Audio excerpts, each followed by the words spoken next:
દિલ્હીમાં યોજાયેલી G20ની બેઠકમાં વડાપ્રધાન મોદીએ જણાવ્યું કે 21મી સદીનો આ સમય સમગ્ર વિશ્વની નવી દિશા બતાવવા માંગે છે।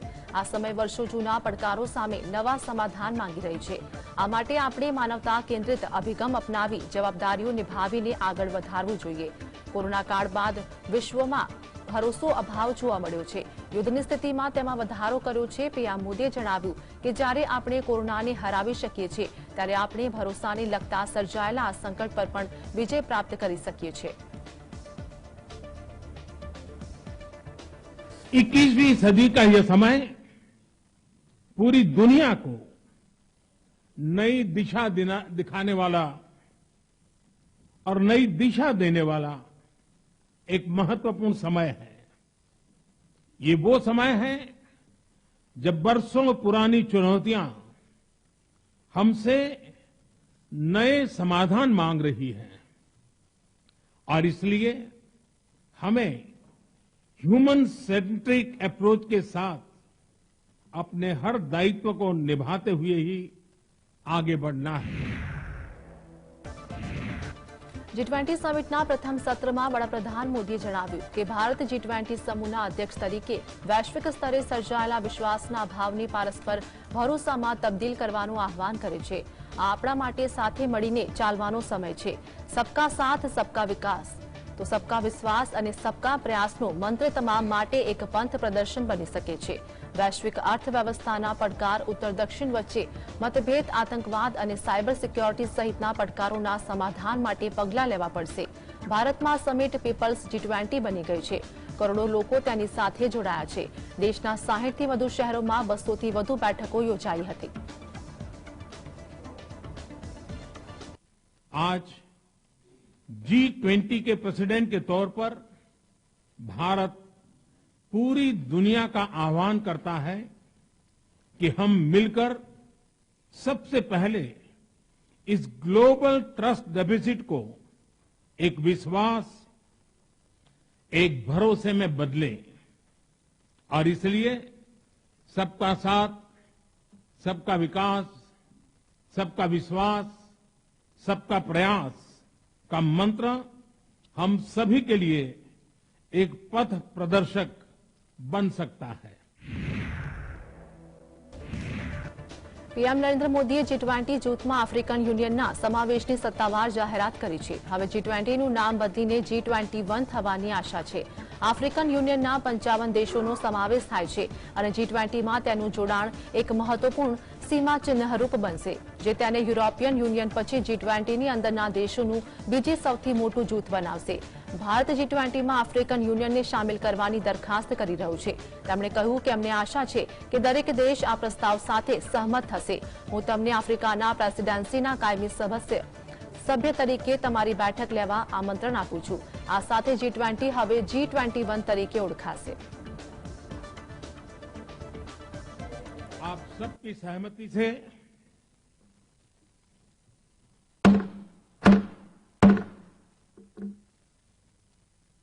आगे की कार्रवाई शुरू करने से पहले मैं अफ्रीकन यूनियन के अध्यक्ष को G20 के स्थायी सदस्य के रूप में अपना स्थान ग्रहण करने के लिए आमंत्रित करता हूं। દિલ્હીમાં G20 શિખર સંમેલનમાં ભાગ લેવા માટે વિશ્વભરમાંથી નેતાઓનું આગમન થઈ ચૂક્યું છે। સાઉદી અરબના પ્રિન્સ મોહમ્મદ બિન સલમાન બિન અબ્દુલાજીજ અલ સાઉદ પણ આ કાર્યક્રમમાં ભાગ લેવા માટે ભારત આવી પહોંચ્યા છે। તેઓ આજથી 2 દિવસ શિખર સંમેલનમાં ભાગ લીધા બાદ પણ ભારતમાં જ રોકાણ કરશે। G20 શિખર સંમેલનમાં 11મીથી ભારતમાં રાજકીય પ્રવાસ કરશે। આ તેમનો ભારતમાં બીજો રાજકીય પ્રવાસ રહેશે। પહેલા 2019માં ફેબ્રુઆરીમાં સાઉદીના પ્રિન્સે ભારતનો પ્રવાસ કર્યો હતો। તેમની સાથે રાજકીય પ્રવાસનમાં પણ ઘણા મંત્રીઓ તથા ઉચ્ચ અધિકારીઓ પણ જોડાશે।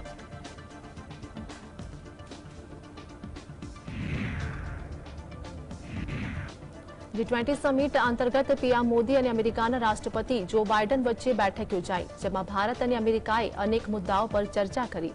ભારત અને યુએસએ કહ્યું કે તેઓએ વર્ષના અંત સુધીમાં માનવ અવકાશ ઉડાણ માટે વ્યૂહાત્મક માળખું તૈયાર કરવા માટે વાતચીત શરૂ કરી છે.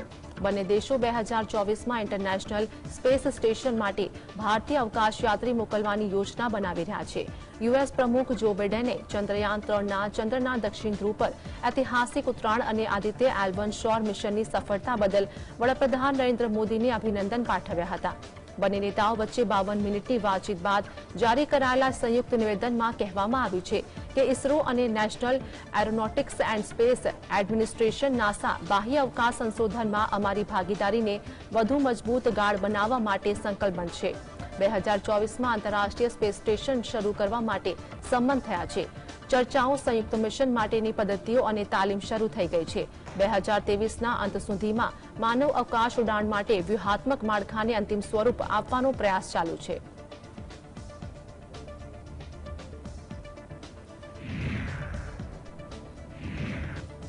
G20 સમિટ અંતર્ગત ભારત સરકાર દ્વારા ભારતના દરેક ખૂણાની છબીઓ બતાવવામાં આવી રહી છે. આ સાથે જ દરેક સંસ્કૃતિને જોડતા લોકો આ સમિટમાં ભારતની સંસ્કૃતિને ઉજાગર કરશે. ત્યારે ભારત મંડપમ ખાતે G20 પ્રદર્શનમાં ગુજરાતની આદિવાસી કલાની પણ ઉજાગર કરવામાં આવશે. જેમાં ગુજરાતના જયંતિભાઈ રાઠવા પિથોરા કલા આદિવાસી ધાર્મિક વિધિ પેઇન્ટિંગથી દેશ વિદેશના લોકોને તેની માહિતી આપશે. G20 समिट जो 2022 में हुआ था इंडोनेशिया के अंदर, तो वहाँ हमारा जो पिठोरा पेंटिंग है, तो हमारे माननीय प्रधानमंत्री श्री नरेंद्र मोदी साहब ने हमारी जो मेरी बनाई हुई पिठोरा पेंटिंग ऑस्ट्रेलिया के प्रधानमंत्री जी को गिफ्ट किया था. उसी को लेकर आज मैं फिर से यहाँ 2000 इंडिया जो भारत के अंदर जो हमारा G20 समिट हो रहा है, तो मुझे हमारी ministry tribal ministry minister of tribal affairs ने ट्राइफेड ने मुझे न्योता दिया और क्या बोले कि आप यहाँ G20 समिट में आओ और यहाँ लोगों को जो डेलीगेट्स आएंगे बाहर से उनको दिखाओ कि हमारी ये आदिवासी कला संस्कृति कैसी है और ये हम यहाँ लाके बैठे हैं. ભારત મંડપમમાં G20 સમિટના પ્રથમ દિવસના પ્રથમ સત્રમાં વન અર્થ પર ચર્ચાનું આયોજન છે, જ્યારે બીજા સત્રમાં વન ફેમિલી પર ચર્ચાનું આયોજન છે. પહેલીવાર છે જ્યારે વિશ્વના સૌથી શક્તિશાળી ફોરમના વડાઓ દિલ્હીમાં એકસાથે છે અને યુએનથી લઈને IMFથી લઈને WTOથી લઈને વર્લ્ડ બેંક સુધીની તમામ વૈશ્વિક સંસ્થાઓ ભારતના આહવાન પર દિલ્હીમાં હાજર છે. આ પણ પ્રથમ વખત છે જ્યારે ભારતના આહવાન પર આફ્રિકન યુનિયને G20માં સામેલ કરવામાં આવ્યું છે.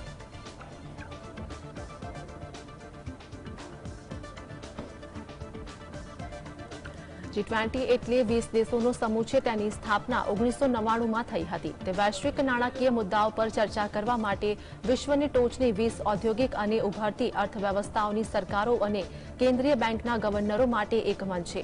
પ્રથમ G20 મીટિંગમાં નાણાપ્રધાન અને દરેક દેશની મધ્યસ્થ બેંકના વડાએ હાજરી આપી હતી, પરંતુ 2008માં વૈશ્વિક નાણાકીય કટોકટી દરમિયાન દરેક સભ્ય દેશના નેતાઓની સમિટ રજૂ કરવામાં આવી હતી. અત્યાર સુધીમાં 110થી વધુ રાષ્ટ્રના 12,300થી વધુ પ્રતિનિધિઓએ G20 સંબંધિત બેઠકોમાં ભાગ લીધો છે. આમાં G20 સભ્યો 9 આમંત્રિત દેશો અને 14 આંતરરાષ્ટ્રીય સંસ્થાઓની ભાગીદારી સામેલ છે.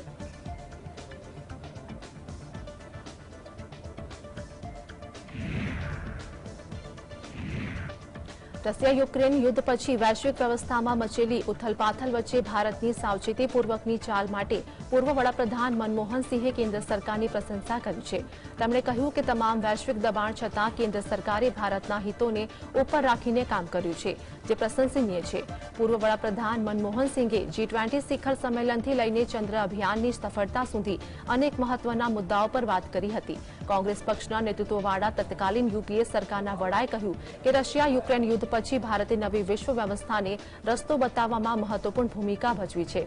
વડાપ્રધાન નરેન્દ્ર મોદીએ સ્વતંત્રતા દિવસે દાવો કર્યો હતો કે ભારત આગામી 5 વર્ષમાં દુનિયાનું ત્રીજું સૌથી મોટું અર્થતંત્ર બની જશે.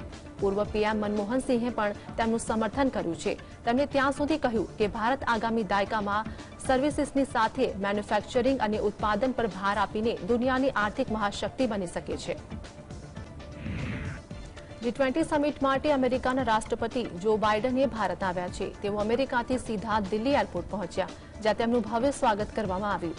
કેન્દ્રીય મંત્રી જનરલ વીકે સિંહે તેમનું સ્વાગત કર્યું હતું. ત્યારબાદ બાઇડન ભારતમાં યુએસ એમ્બેસેડર એરિક ગાર્સેટી અને તેમના પુત્રીને પણ મળ્યા. જો બાઇડેન 9 અને 10 સપ્ટેમ્બરે નવી દિલ્હીના પ્રગતિ મેદાનમાં અત્યાધુનિક ભારત મંડપમ કન્વેન્શન સેન્ટરમાં 18મી G20 સમિટમાં હાજરી આપશે.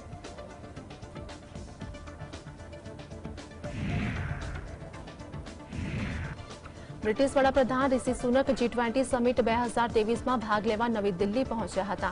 કેન્દ્રીય મંત્રી અશ્વિની ચૌબે રિશી સુનકનું ભારતની પ્રથમ સત્તાવાર મુલાકાતે નવી દિલ્હીમાં આગમન પર સ્વાગત કર્યું.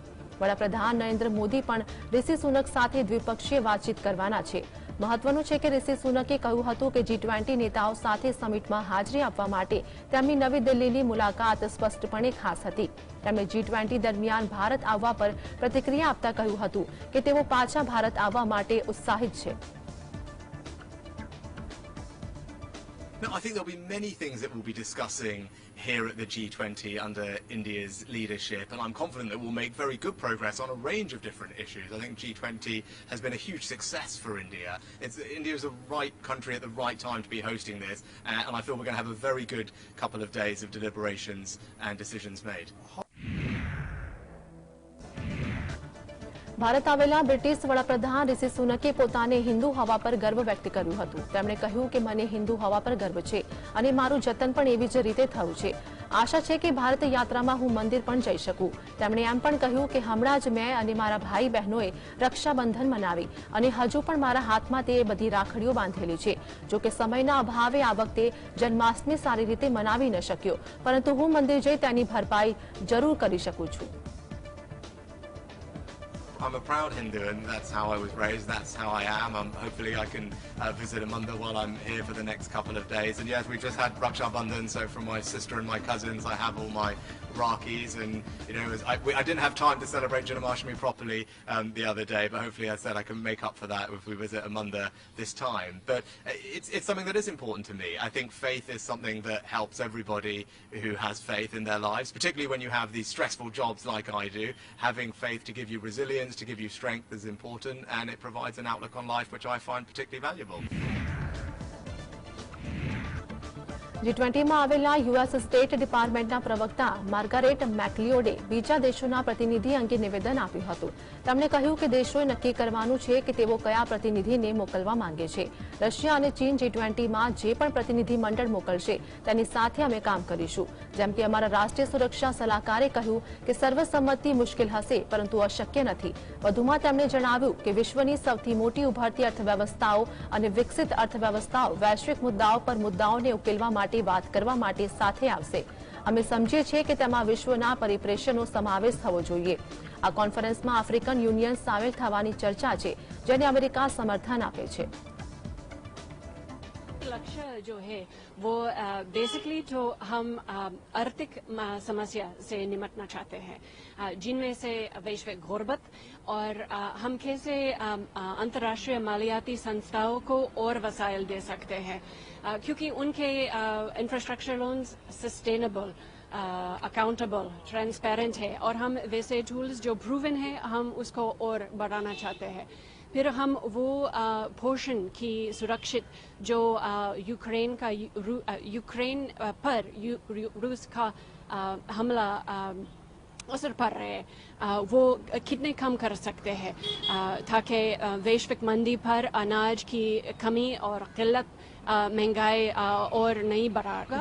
लेकिन मैं ये नहीं कहूँगी कि नामुमकिन है. हम कोशिश करेंगे कि हम अग्रीमेंट मिले. યુએસ મીડિયા માને છે કે ચીનના રાષ્ટ્રપતિ શી જિનપિંગ નવી દિલ્હીમાં યોજનારી G20 સમિટમાં હાજરી ન આપીને અમેરિકા અને ભારત પશ્ચિમી શક્તિઓ તેમને ટેકો આપી રહ્યા છે અને અવગણી રહ્યા છે. યુએસ મીડિયાના એક વિભાગે જણાવ્યું હતું કે નવી દિલ્હી આગામી સમિટ માટે 24/7 સ્થાનિક કવરેજ પર હોવા છતાં શી જિનપિંગ તેમની ગેરહાજરીને કારણે ભારત અને વિદેશમાં ઘણું ધ્યાન ખેંચી રહ્યા હતા. રિપોર્ટમાં કહેવામાં આવ્યું છે કે તેમની ગેરહાજરી પૃથ્વી પરના બે સૌથી મોટા દેશો વચ્ચેના સંબંધો પર એક નવો પરિપ્રેક્ષ્ય આપે છે. શી જિનપિંગ 23 ઓગસ્ટે બ્રિક્સ સમિટ દરમિયાન જોહાનિસબર્ગમાં મોદીને મળ્યા હતા. ભારત અમેરિકા અને સાઉદી અરબ વચ્ચે મોટા વેપાર પર હસ્તાક્ષર કરવા જઈ રહી છે. મળતી માહિતી પ્રમાણે ટૂંક સમયમાં અમેરિકા, સાઉદી અરબ અને ભારત રેલવે અને પોર્ટ કનેક્ટિવિટી સાથે જોડાઈ શકે છે. અહેવાલ અનુસાર ત્રણેય દેશો ઉપરાંત કેટલાક અન્ય દેશો પણ સંભવિત પાયાના માળખાની સમજૂતી અંગે વિસ્તૃત ચર્ચા કરી રહ્યા છે. જો આ મામલે સમજૂતી સફળ બને તો રેલવે કનેક્ટિવિટી અને પોર્ટ સાથે જોડાવાથી અખાતી અને એશિયાઈ દેશો વચ્ચે વેપાર ફરીથી સુવ્યવસ્થિત થઈ જશે. સૂત્રો દ્વારા મળતી માહિતી પ્રમાણે G20 દરમિયાન આ મુદ્દે વાતચીત થવાની શક્યતા છે. દિલ્હીમાં G20ની બેઠક શરૂ થઈ રહી છે અને અહીં વિશ્વના ટોચના નેતાએ હાજરી આપવાના છે. અમેરિકી રાષ્ટ્રપતિ બાઇડેન પણ અહીં આવી ગયા છે, જેમાં અહેવાલ અનુસાર જો બાઇડેન અને પીએમ મોદી બેઠક યોજશે અને તેમાં સાઉદી અરબના ક્રાઉન પ્રિન્સ મોહમ્મદ બિન સલમાન સાથે વાતચીત થઈ શકે છે. આ દરમિયાન વેપાર માટે કનેક્ટિવિટીના મુદ્દાને પ્રાથમિકતા અપાઈ શકે છે.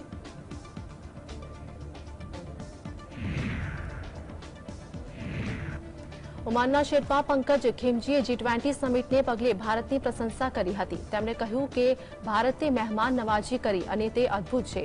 તેમણે વધુમાં જણાવ્યું કે ભારત અને ઓમાન વચ્ચેના સંબંધો વધુ સારા થવા જઈ રહ્યા છે.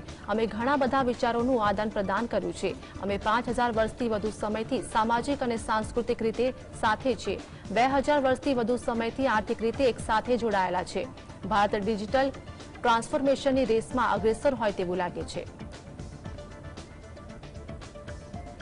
तो भारत का बहुत बहुत शुक्रिया अदा और धन्यवाद कि उन्होंने हमको बुलाया यहाँ पे एक पड़ोसी नेशन को. ओमान बहुत ही शुक्रगुजार है. दूसरा, अंडर इंडियाज प्रेसिडेंसी यहाँ पे जो आपने हमारे साथ जो मेहमान नवाजी आपने दिखाई है, आपने जो हॉस्पिटैलिटी हमको दी है, हम तो ओवरवेल्म्ड हो गए.